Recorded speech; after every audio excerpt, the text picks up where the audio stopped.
తిరిగి బీసీ న్యూస్కి స్వాగతం. నిరుద్యోగులందరికీ ఉద్యోగాలు కల్పించడమే లక్ష్యంగా కూటమి ప్రభుత్వం పనిచేస్తుందని ఎమ్మెల్యే పాసం సునీల్ కుమార్ పేర్కొన్నారు. నెల్లూరు జిల్లా గూడూరు పట్టణంలోని DRW మహిళా కళాశాలలో ఆంధ్రప్రదేశ్ స్కిల్ డెవలప్మెంట్ కార్పొరేషన్ ఆధ్వర్యంలో మెగా జాబ్ మేళా నిర్వహించారు. పలు కంపెనీల ప్రతినిధులు ఇంటర్వ్యూలు నిర్వహించి అర్హులైన వారిని ఉద్యోగాలకు ఎంపిక చేశారు. ఈ కార్యక్రమానికి ముఖ్య అతిథిగా ఎమ్మెల్యే పాసం సునీల్ కుమార్ హాజరై ఎంపికైన వారికి అపాయింట్మెంట్ లెటర్లను అందజేశారు.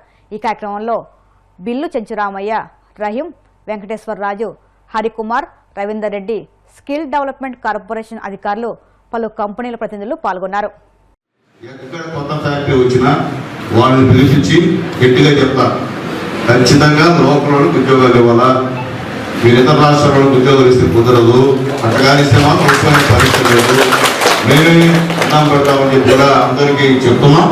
దానివల్ల పూర్తిగా ఇవ్వలేకపోయినా 60-70% లోకల్కే ప్రాధాన్యత ఇచ్చేటువంటి కార్యక్రమం ఉందని చెప్పారు. ఎందుకంటే మనది ఉండేది గూడూరు, పెట్టేది ఫ్యాక్టరీ గూడూరులో.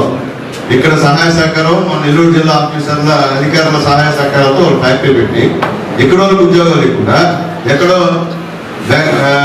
బెంగళూరు అట్లాగే మహారాష్ట్ర ఎక్కడో తెచ్చుకొని చేయించుకోవడం అనేది అది మంచి పద్ధతి కాదని చెప్పి కూడా నేను ఆల్రెడీ చెప్తా ఉన్నా కూడా. ఎందుకంటే రాబోయే రోజుల్లో మన గూడూరు నియోజకవర్గంలో చాలా ప్రాజెక్టులు వచ్చేటువంటి పరిస్థితి. ఫర్నిచర్ పార్కు, బ్రహ్మాండ పార్కు, ప్రపంచం కాదు భారతదేశంలోనే ఎక్కడ లేదు ఫర్నిచర్ పార్క్.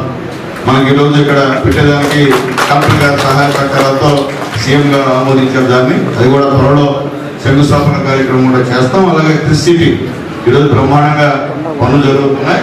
ఆ ట్రిసిటీ పూర్తయిన తర్వాత ఎన్నో ప్రాజెక్ట్ ఇక్కడికి వచ్చేటువంటి పరిస్థితి ఉంది. అప్పుడు కూడా నా డిమాండ్ ఒకటే, నా స్థానికంగా నా వాళ్ళకి, నా గూడూరు నియోజకవర్గం వాళ్ళకి, అలాగే ఇతర నియోజకవర్గాలు మా జిల్లా వాళ్ళకి కానీ ఎక్కడ స్టేట్లో ఎవరైనా కావచ్చు కానీ ఇతర రాష్ట్రాలకి మాత్రం తీసుకురావద్దని చెప్పి మాత్రం గట్టిగా చెప్తాను నేను తెలియజేస్తాను. తల్లిదండ్రులు నారా లోకేష్ బాబు గారికి ఖచ్చితంగా మనం నమస్కారాలు చేయాలి. ఎందుకంటే పార్టీతో సంబంధం లేక మనం నిరుద్యోగులకు సంబంధించినటువంటి జాబ్ నిర్వహిస్తున్నటువంటి ఏకైక మంత్రి నారా లోకేష్ బాబు గారు అని చెప్పేదానికి గర్వంగా ఫీల్ అవుతున్నాం. మేము గతంలో ఈ విధంగా లేదు, ఇంతమంది ఆఫీసర్స్ లేరు, సపరేట్గా స్కిల్ డెవలప్మెంట్ అనే కార్యక్రమం లేదు. మీరు చూశారు నారా చంద్రబాబు నాయుడు గారిని అరెస్ట్ చేసినప్పుడు ఎవరైతే ఆ రోజు స్కిల్ డెవలప్మెంట్ లో ఉద్యోగాలు వచ్చిన వాళ్ళు ఉన్నారో, ఐటీఐలో ఇంజనీర్లుగా ఉద్యోగాలు చేస్తున్నారో అందరూ కూడా రోడ్డు మీదకి వచ్చారు. అన్యాయం, అక్రమం. ఎందుకంటే ఆ విధంగా కృతజ్ఞత ఉంటుంది మీ అందరూ కూడా. ఉద్యోగం ఇచ్చారంటే అంత కృతజ్ఞతతో అన్యాయంగా చంద్రబాబు నాయుడు గారిని పోలీస్ స్టేషన్ లో పెట్టాలనే ఉద్దేశంతో అందరూ రోడ్ల మీదకి వచ్చిన విషయం కూడా ఒకసారి మీ అందరూ కూడా తెలియజేస్తున్నారు. విప్లవం, ఆ విప్లవం వచ్చిందంటే మీకు ఆ రోజు ఇలా నిరుద్యోగులకు ఆ రోజు ఉద్యోగం కలిగిన మహానుభావుడు ఆ రోజు ఆ ముఖ్యమంత్రి నారా చంద్రబాబు నాయుడు గారు చెప్పక తప్పదని తెలియజేస్తాం. మేము పార్టీకి పక్కన పెడుతున్నాం, పార్టీలు కాదు ఇక్కడ. మనకి ఉద్యోగం కల్పించినటువంటి మనిషి ఎవరు? ఓకే, ఆయన కానీ మీకు కల్పించుంటే అంతకుముందు ఎవరు నిరుద్యోగులు కల్పించుంటే వెళ్ళాను, ఆయన కూడా చేయకూడాల్సిందే. అది లేదు కదా. ఈ రోజు టీచర్లు 16,000 చిల్లర లోకేష్ బాబు గారు వచ్చిన ఫిలప్ చేస్తే ఈరోజు కోర్టుకు పోతారు. కోర్టుకు పోయి వాళ్ళు ఉద్యోగాలు తీశారంట. చూడండి, ఇంత అన్యాయం చూడండి. ఇట్లా ఉన్నటువంటి పరిస్థితుల్లో మీరు ముఖ్యంగా యువత ఆలోచించాల్సిన పరిస్థితి. ఈరోజు ఈ రాష్ట్రానికి రాజధాని లేకుండా చేసినటువంటి వాళ్ళు మాట్లాడుతున్నారు. ఈ రోజు ఈ రాష్ట్ర రాజధాని అమరావతిని కేంద్ర ప్రభుత్వం చేత ఆమోదించి తీసుకున్నటువంటి ఏకైకమంత్రి ముఖ్యమంత్రి నారా చంద్రబాబు నాయుడు గారు విషయాన్ని కూడా గుర్తుపెట్టుకోవాలని తెలియజేస్తున్నారు. ఎందుకంటే మనకు అవసరం. అంగన్వాడీ కార్యకర్తల పిల్లలకు తల్లికి వందనం వర్తింపజేయడం ద్వారా కూటమి ప్రభుత్వం వారికి అండగా నిలిచిందని టీడీపీ రాష్ట్ర కార్యదర్శి ఆచంట సునీత అన్నారు. గత వైసీపీ ప్రభుత్వం వారితో వెట్టి చాకరీ చేయించుకుని వేధించిందని దుయ్యబట్టారు. మంగళగిరిలోని టీడీపీ కేంద్ర కార్యాలయంలో ఆమె మీడియాతో మాట్లాడారు. బాల సంజీవని పథకం ద్వారా 7 లక్షల మంది గర్భిణీలు, బాలింతలు, పిల్లలకు మేలు జరుగుతుందని వెల్లడించారు. కూటమి ప్రభుత్వం అధికారంలోకి వచ్చి 2 సంవత్సరాల కాలంలో అభివృద్ధి, సంక్షేమం అనే నినాదంతో ముందుకు వెళ్తున్నటువంటి పరిస్థితి మనం చూసాం. ఈరోజు ఏదైతే ఆ రోజు ఎన్నికల ముందు హామీలు ఇచ్చారో సూపర్ 6 అని చెప్పి వాటిని సూపర్ హిట్ చేసినటువంటి ఘనత ఈరోజు కూటమి ప్రభుత్వానికి ఉంది. ఏదైతే దానిలో భాగంగా ఎంతో కాలంగా ఎదురు చూస్తున్నటువంటి అంగన్వాడీల యొక్క చిరకాల వాంఛ, ఏదైతే ప్రభుత్వ సంక్షేమ పథకాలు రావాలని చెప్పి వారు ఎప్పటి నుంచో వారు చేస్తున్నటువంటి పోరాటాలు, వారు చేస్తున్నటువంటి ప్రయత్నాలు ఈరోజు సఫలీకృతమైనటువంటి పరిస్థితి మనం చూస్తూ ఉన్నాం. ఏదైతే తల్లికి వందనం అనే కార్యక్రమం ద్వారా ముఖ్యంగా అంగన్వాడీ లో ఉన్నటువంటి చిన్నారులకు ఎంతోమందికి 17,000 మందికి పైగా కూడా ఈ యొక్క తల్లికి వందనం అనే కార్యక్రమానికి వర్తించటం అనేది ఈరోజు మనం చూస్తూ ఉన్నాం. ముఖ్యంగా గత ప్రభుత్వంలో చూసినట్లయితే అంగన్వాడీల్ని వారిని కేవలం చాకిరీ చేయించుకోవడానికే పరిమితం చేశారు తప్ప అంగన్వాడీల సంక్షేమం కోసం ఎక్కడ కూడా పాటుపడినటువంటి పరిస్థితి చూడలేదు. అంగన్వాడీలంటే గత ప్రభుత్వంలో ఎలా ఉన్నాయంటే ఏదైతే మనోవికాస కేంద్రాలుగా ఉండాల్సినటువంటి అంగన్వాడీ కేంద్రాలు ఏదైతే సమస్యల వలంలో కొట్టుమిట్టాడుతున్నటువంటి పరిస్థితి గతంలో చూసాం. తల్లి యొక్క ప్రేమ, తండ్రి బాధ్యతను కలగలిపి చిన్నారులను చూసేది అంగన్వాడీ అక్క చెల్లెమ్మలు. ఏదైతే అంగన్వాడీ వ్యవస్థ బలంగా ఉంటే చిన్నారులు భవిష్యత్తు బాగుంటుందని నమ్మినటువంటి మహిళలపై వరుసగా జరుగుతున్న దాడులు, వేధింపులు, హత్యలు, అత్యాచార ఘటనలు తీవ్ర ఆందోళన కలిగిస్తున్నాయని వైసీపీ నేతలు, మహిళా ప్రతినిధులు మండిపడ్డారు.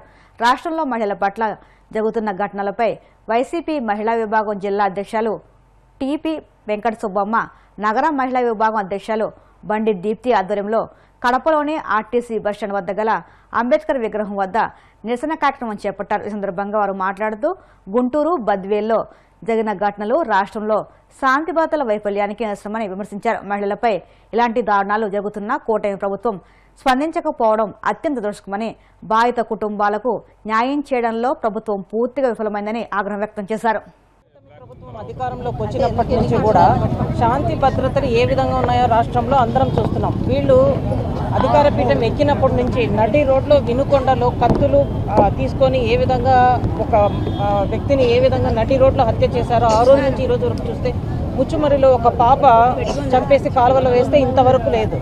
తిరుపతిలో జనసేన ఎమ్మెల్యే బాధితురాలని నడి రోడ్లో ఒక మహిళను కొట్టడము, గుంటూరులో ఒక మహిళని కొట్టడం కానీ, నిన్న బద్వేల్, మామూలుగా బద్వేల్లో ఎంతో పీస్ఫుల్గా ఉండే బద్వేల్లో కూడా అధికారం ఉందని అధికారాన్ని చూసుకొని మహిళలని, వృద్ధులని కూడా చూడకుండా పెద్ద పెద్ద బరిసెలు, గడ్డపార్లు తీసుకొని వచ్చి వాళ్ళని ఏ విధంగా భయప్రాంతులు పట్టపగలు నడి రోడ్లో ఏ విధంగా భయప్రాంతులకు గురి చేశారో మనమంతా కూడా చూస్తున్నాం. ఈ కూటమి ప్రభుత్వం అధికారంలోకి వచ్చిన తర్వాత రెడ్ బుక్ రాజ్యాంగం నడిపిస్తున్నారే తప్ప ప్రజలకు మేలు చేసే పని ఏం చేస్తున్నారు? మహిళలకు 45 ఏళ్ళ అంటే 18 ఏళ్ల నుంచి 50 ఏళ్ల లోపల వాళ్ళకందరికీ కూడా ఆర్థిక సాయం అందిస్తామన్నారు, పెన్షన్ ఇస్తామన్నారు. ఎక్కడ పోయింది? వాళ్ళు సాయం చేయకపోగా ఈరోజు మహిళలకు మాన ప్రాణాలకే భద్రత లేదు. ఖచ్చితంగా మేమందరం కూడా ఈరోజు రాష్ట్రం అంతా కూడా మా పార్టీ అధినాయకుల పిలుపు మేరకు, జగన్మోహన్ రెడ్డి గారి పిలుపు మేరకు అందరం కూడా శాంతి భద్రతలు నెలకొల్పాలా, మరి ముఖ్యంగా మహిళల ప్రాణాలను కాపాడవలసిన బాధ్యత ఈ ప్రభుత్వానికి ఉంది. అందులో మహిళా హోమ్ మినిస్టర్ గారు ఉన్నారు, ఖచ్చితంగా స్పందించాలా. ఈ విధంగా అందరి మీద ఇట్లా అరాచకాలు, అన్యాయాలు జరుగుతూ ఉంటే ఏం చేస్తా ఉన్నారు?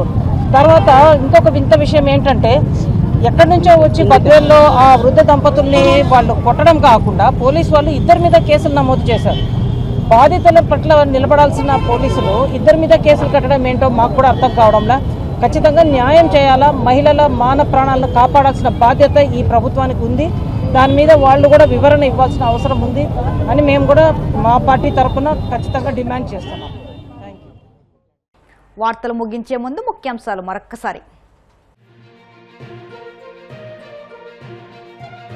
తిరుపతిలోని ఇందిరా ప్రియదర్శిని ఆడిటోరియంలో ఉత్సాహంగా షైనింగ్ స్టార్స్ కార్యక్రమం. ప్రతిభావంతులైన విద్యార్థులకు అవార్డులు ప్రదానం చేసిన మంత్రి అనగాని.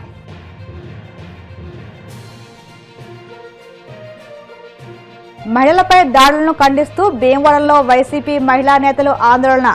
కూటమి పాలనలో మహిళల భద్రత ప్రశ్నార్థకంగా మారిందని ధ్వజం.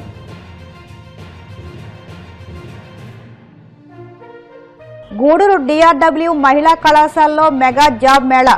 ఉద్యోగాలకు ఎంపికైన వారికి అపాయింట్మెంట్ లెటర్లను అందజేసిన ఎమ్మెల్యే పాసం సునీల్ కుమార్. అంగన్వాడీలకు కూటమి ప్రభుత్వం అండగా ఉంటుందన్న ఆచంట సునీత. అంగన్వాడీ కార్యకర్తల పిల్లలకు తల్లికి వందనం వర్తింపజేయడం పట్ల హర్షం. ఈ వార్తలు ఇంతటితో సమాప్తం. మరిన్ని వార్తల కోసం BCN digital YouTube channel, Facebook పేజీని ఫాలో అవ్వండి. అప్డేట్ వార్తల కోసం ప్లీజ్ సబ్స్క్రైబ్.